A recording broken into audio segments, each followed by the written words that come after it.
Hello everyone, welcome back to my channel. So आज की video में हम बात करेंगे इंडो चाइना के रिलेशंस के बारे में। So let's start. देखिए, इंडिया चाइना की रिलेशन की अगर बात होती है उससे पहले हम जान लेते हैं कि दोनों कंट्रीज़ कैसी हैं। देखिए, दोनों ही जो कंट्रीज़ है वो बहुत ही ओल्डेस्ट सिविलाइजेशन कंट्रीज़ हैं। ठीक है, बहुत ही अगर कल्चर की मैं बात करूँ, कल्चरल चीज़ों की बात करूँ, रिलीजियस चीज़ों की बात करूँ या ट्रेड लिंक्स की बात करूँ, दोनों ही कंट्रीज़ में सेंचुरीज से रहे हैं। काफ़ी सारी चीज़ें लाइक इंटेलेक्चुअल स्कॉलरली इंटरेक्शंस भी काफ़ी रहे हैं इंडिया और चाइनीज़ पिलग्रिम्स के बीच या ट्रैवलर्स के बीच, या जब ट्रैवलर्स एक दूसरी कंट्री से काफ़ी कुछ सीखते हैं। देखिए, कुछ चाइनीज़ स्कॉलर्स भी थे जिन्होंने इंडिया विजिट किया था। कौन कौन? Fahien Sungyun, Xuanzang, Yijing and well known Indians who visited China were Kumarajiva, Jinnah Gupta, जिनभद्रा and बोधि धर्मा। ये आपको याद करने हैं कि किन्होंने चाइना में विजिट किया था और किन्होंने इंडिया में विजिट किया था। ये सारे नाम यहाँ पे मेंशन हैं।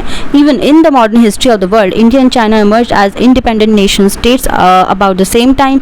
नाउ, जैसे कि इंडिया बना इंडिपेंडेंट 1947 में, चाइना ने भी बर्थ लिया as a communist state in 1949। वहाँ पर भी इंडिया ने चाइना को सपोर्ट किया। नाउ, फ्रेंडशिप की शुरुआत किस तरीके से हुई दोनों देशों में? देखिए, इंडिया ने तो नॉन अलाइनमेंट अपनाया था, ये सभी को पता है। इंडिया ने ना तो सोवियत यूनियन में गए, ना वो यूएस में गए, तो सोशलिज्म और कैपिटलिज्म दोनों में नहीं गए, मिक्स्ड इकोनॉमी में वो हमेशा रहे और नॉन अलाइनमेंट पॉलिसी को भी अपनाते हैं। किसी से भी अलाइनमेंट नहीं करना चाहता इंडिया पहले से ही। लेकिन जब बात होती है चाइना और इंडिया की फ्रेंडशिप की, देखिए इसकी शुरुआत मेन कब हुई थी? जब कम्युनिस्ट चाइना का जन्म हुआ था। कब? अक्टूबर 1949 में। तो इंडिया ने चाइना को बहुत सपोर्ट किया था और दोनों की टाइज काफ़ी अच्छी थी। Now, China had a legitimate place in the country of nation. India was not only the first among the non communist countries to have recognised the people's republic of China December 1949, right, but also promoted with greater zeal its representation in the UN. Now, अभी नेहरू जो हमारे prime minister थे नेहरू, उनको क्या उम्मीद थी कि दोनों में कॉर्पोरेशन रहेगा, ट्रेड भी रहेगा, दोनों की दोस्ती बनी रहेगी, राइट। काफ़ी सारी चीज़ें, पंचशील भी दोनों में एक बीच में हुआ, लेकिन वो टूट गया था बाद में कि दोनों हम कॉर्पोरेशन से रहेंगे, एक दूसरे की इंटीग्रिटी की रिस्पेक्ट करेंगे, एक दूसरे रिस्पेक्ट करेंगे, को एग्जिस्टेंट रहेगा। काफ़ी सारी चीज़ें जो है नेहरू यहाँ पे कहते थे। Okay, now bitterness in the relationship, ये देखिए आपको ध्यान से समझना है, ये ज़रूरी है। ठीक है, अब तक जो था ये थोड़ा ब्रीफ में मैंने बताया, ये थोड़ा सा डिटेल में जानेंगे। पंचशील प्रिंसिपल्स की बात हो रही है। जब पंचशील सिद्धांत हुआ था तब ये उम्मीद थी कि दोनों के बीच में दोस्ती बनी रहेगी, ठीक है, कॉर्पोरेशन बना रहेगा, राइट। नाउ, जब लेट 1950s की बात आती है तब ये जितने भी सिद्धांत थे, प्रिंसिपल थे, बैंडंग था, ये जितने भी ये सभी डिसअपियर्ड हो गए, एकदम गायब हो गए। अब क्या होने लगा? Border issue. देखिए, किसी भी देश में जब भी कोई टाइज बिगड़ते हैं ना, मेन जो होता है बॉर्डर इशू ही होता है। अब चाइना क्या कहता है, हम ना, यहाँ पे आपको ध्यान देना है कि China refused to recognize the McMahon line as the international border between the two countries।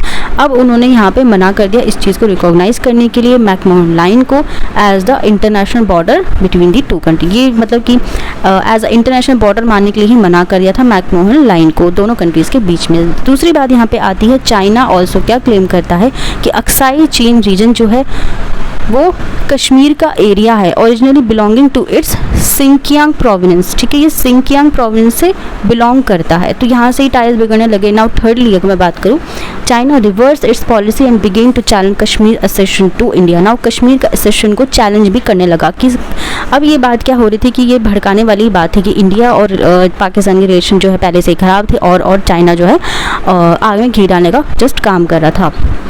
Chinese statements बहुत ही ज़्यादा अब अग्रेसिव स्टेटमेंट्स आने लगे धीरे धीरे, दोनों में जो है वाद विवाद बढ़ते ही जा रहे थे। It regarded Kashmir as a disputed territory and it supported the principle of self determination in Kashmir. ये बहुत ही कॉन्ट्रोवर्शियल चीज़ें होती जा रही थी धीरे धीरे और ये जो मुद्दे हैं ये बिगड़ने जा रहे थे। सबसे ज़्यादा चीज़ें जो है कब बिगड़ी? जब एक वॉर छिड़ेगी चाइना और इंडिया के बीच में। चाइना ने अटैक कर दिया इंडिया पर 1962 में। Now, Sino Indian war 1962 had many consequences, के काफ़ी सारे कॉन्सिक्वेंसेस थे। First, it was a blow to Nehru's image and prestige at home as well as abroad. Nehru की इमेज जितनी भी बनी थी वो सब खत्म हो गई, बिगड़ गई, क्योंकि नेहरू ने इतनी कोशिश की फ्रेंडशिप। नेहरू ने कभी भी लड़ाई करने की राइट नहीं दिए आर्मी को, किसी भी चीज़ में वो आगे नहीं आ रहे थे, बस वो फ्रेंडशिप बस पीस की बातें करे जा रहे थे। तो इस वजह से भी इंडिया का बहुत नुकसान हो रहा था, मतलब कि हमारे अटैक हो जा रहा था और इंडिया जो है कुछ भी नहीं कर पा रहा था। He was criticised at home for his idealistic foreign policy. वो बहुत ज़्यादा क्रिटिसाइज हो रहे थे, उनको इतना ज़्यादा क्रिटिसाइज़ किया जा रहा था कि इनकी जो आइडियलिस्टिक फॉरेन पॉलिसी है ये बिल्कुल फेल है, ये किसी भी काम की नहीं है अब, राइट।